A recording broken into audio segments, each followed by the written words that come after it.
Okay, tutorial to para sa in case man ma-stuck ang battery nyo. So pag binuksan mo, yan o. Nawala na yung hawakan. So ngayon, kailangan mo siyang sungkitin para matanggal. So una, kailangan nyo mahabang kuko. Kasi tatanggalin yung SD card. Tapos, kumuha lang kayo ng matulis na bagay, paperclip, mga tsane. Ano, tsane ba yung tawag doon? Yung pang kuko. Yan. Hindi. Ito lang Yan yung... yung kilikili. Yun nga, hindi mo yun. Yung pangtanggal ng ano, buhok. Yun lang, ito lang nakita kong pwede kong pangtanggal dito. So, kailangan lang tiyagaan. Sungkitin nyo lang tong unti-unti. Yan na, nasira na. Hindi mo sisiya yung battery. Yan na.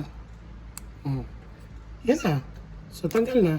Ito, madali na itong tanggalin ngayon kasi nakailang beses na akong putol eh. Mga 3 battery na siguro. So, yun na. Solved. Subscribe! Kawawa naman yung GoPro ko. Battery mo pa naman ito. Sira? Oo nga. Hindi pa to sira. Lalagyan lang to ng ano, ng panibagong tali dito para matatanggal nyo siya ulit. Pero gumagana pa rin siya. So, yun. Solved. Subscribe.